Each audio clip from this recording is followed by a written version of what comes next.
Hey guys, welcome to my part 3 of the most unknown JRPGs for the Nintendo DS, as I promised in the last one. Sadly, this is the conclusion to the trilogy of the most unknown for this marvelous console. And there will be another video, but that's gonna be probably a Hidden Gems video, part 2, maybe, who knows? We'll just have to wait and see. So, let's begin.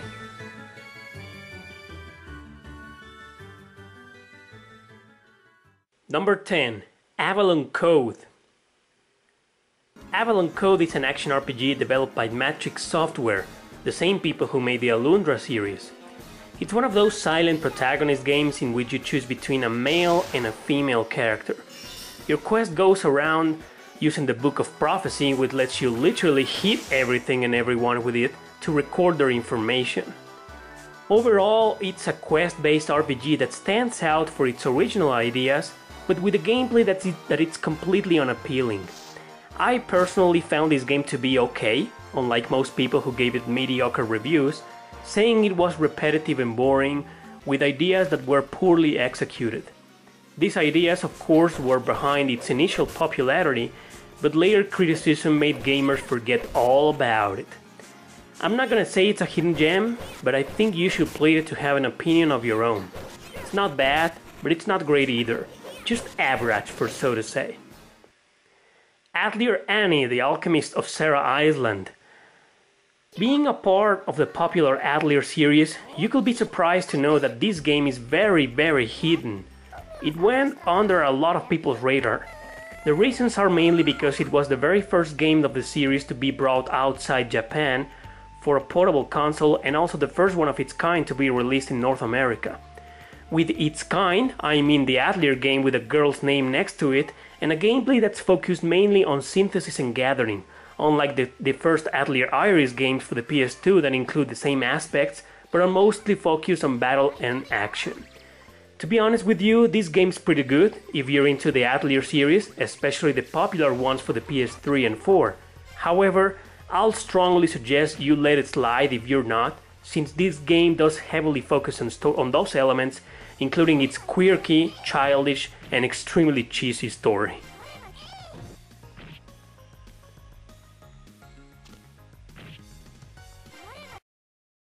Number 8. Rhapsody, a musical adventure. Speaking of cheesy stories, here's one that, just as much as Atelier Annie, it's allegedly a game for girls. Perhaps a good introduction for little girls into the RPG genre. I know I sound sexist, but I'm not. I like these games. I think video games are meant for everybody. I personally enjoy the PlayStation 1 version of this game, which is the original one, and I actually finished it. It is an extremely easy game, probably one of the easiest and shortest JRPGs I've ever played in my life. Now, the original one was a strategy RPG, whereas its remake became a turn-based. This was changed because the developers, famous Nipponichi Software, thought a strategy RPG was still probably a little too difficult to understand for younger audiences, which, like I said, were their main target. It's a nice game, not a hidden gem in my opinion, and very unknown for being a remake of yet another unknown RPG. Oh, and it's a musical. Literally.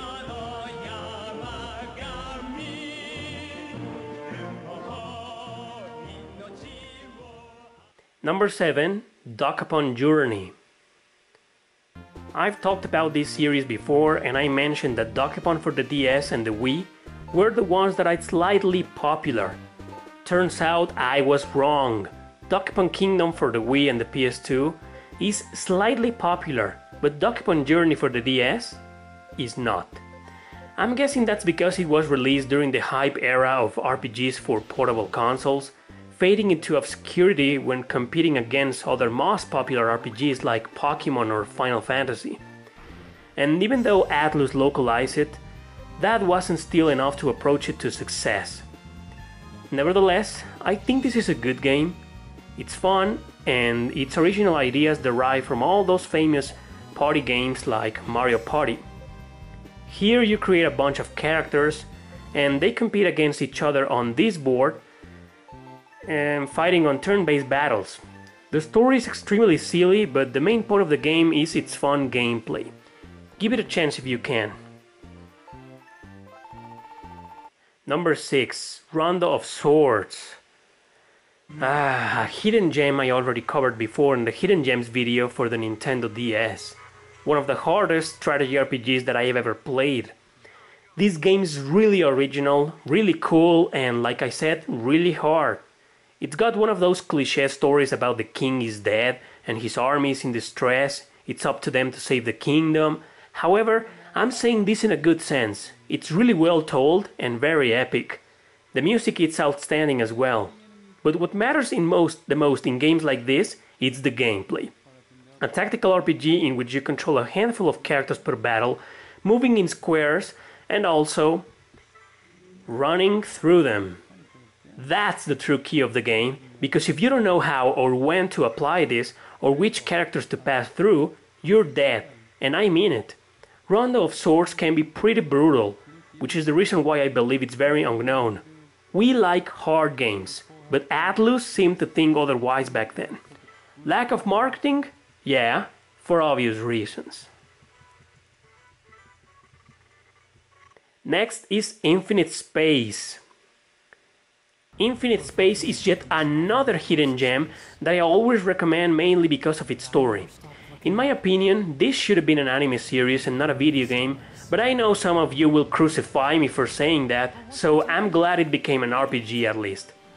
The thing is, you have an amazingly great and well-developed story with various arcs and psychological drama mixed with a battle system that involves spaceships. That's right, you don't play as your characters with swords, staves and bows. Nope, you control your ship and battle against others in some sort of real strategy turn-based system that might be cool for those who are into battleships and all that stuff. But for those who are not, this game might be really boring. Well, it's always games like this who stay in the darkest corners of the RPG genre, isn't it? Overall, the game's worth a shot just because of its story. If you can withstand the boring battle system, or if you actually like those systems, then you'll be in for one of the greatest hidden gems for the Nintendo DS.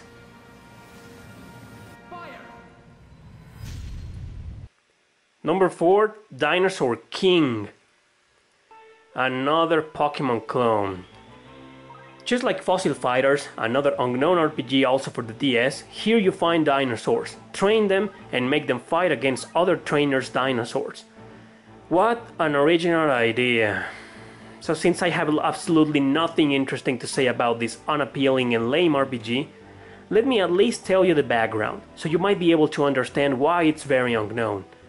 It all started with a game released by Sega 10 years ago for the arcades. It was a card-based battle game, just like Yu-Gi-Oh!, and it got so popular in Japan that it spawned an anime series and a manga. Then finally, this Nintendo DS version happened, based on the anime series. Yeah. You're thinking my explanation makes no sense, right? Well, the key here is popular in Japan. That's right, because the rest of the world didn't give two shits about it. So, well, if you like Pokemon, you might enjoy this one, or you might actually hate it. It's not terrible, but it's very mediocre. Number 3, Hoshigami Remix. I'm very sorry, but I'm gonna have to keep ranting. I apologize for this atrocious quality excuse for gameplay footage, but I don't really intend to show anything cool about this game. In fact, the only reason I put it on the list was so that I could bitch about it once again. I hate Hoshigami. Not with a passion, mind you, but hate it nonetheless. I played the original version first for the PS1 and thought it was really bad. Lack of true strategy value, uninspiring gameplay, unfair difficulty and cliched story. Actually, the difficulty is the most criticized aspect of this piece of shit. So what changed in this extremely unknown remake for the DS? Guess what? The difficulty! Now you can select the difficulty mode, which does absolutely nothing. The game's still too hard for newcomers to strategy RPGs and too imbalanced for experienced players. Fuck this game. Number 2, Mystery Dungeon, Shiren the Wanderer. Boy, this roguelike RPG has a lot of background. Most gamers, and I mean most gamers, know nothing about it. It's not just a game, It's a whole cult series that actually inspired games like the Pokemon Mystery Dungeon ones. Obviously, it all began with Koichi Nakamura, one of the creators of the Dragon Quest series, developing a roguelike game for the Super Famicom. What you're seeing right now is actually the remake of that first original version. Then the whole series took a turn to Dragon Quest, Chocobo, and even Pokemon. Shiren the Wanderer takes the second place on this list because all Mystery Dungeon related content with popularity goes to the aforementioned franchises. How sad that the original ones are very unknown thanks to this. But that's okay, since the game's not that good anyway. It's okay, average, but repetitive and boring at times. Nothing really special to it except its gigantic background.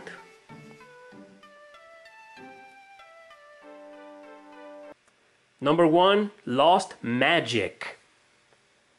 Finally, another good game that's outstanding due to yet another unique idea that's very interactive with the player. Lost Magic is a real-time strategy RPG developed by Taito Corporation, same people who have made like a million games since 1973. Could it be that thanks to that this game is very unknown? Because it belongs to an immense library of games? In any case, let's talk about it. You use the stylus to draw the symbols on the rune to cast magic and attack your enemies, which you can also capture to use as allies. The game offers a really huge variety of magic spells, giving more depth to it. The story centers around a young boy who got separated from his parents when he was little. Yeah, well, the story is unimportant. If you're gonna play this game, do it for the gameplay. It's tedious to use the stylus to attack, and if you screw up the drawing, nothing happens. But if you get used to it, you improve and enjoy the experience. Not a hidden gem, but a nice game overall.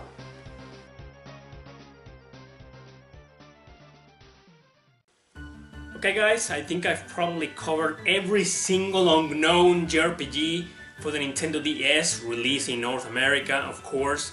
The other ones are either hidden gems or probably popular games, obviously. But if you've watched these 3 videos and you know of a game that it's very unknown, that I haven't covered, go ahead and put it in the comment section below. I will be greatly appreciated. I always appreciate those kinds of comments where people share information that I lacked or that I didn't include in the video. So thank you for watching. Don't forget to subscribe and share this video with your friends. See you next time.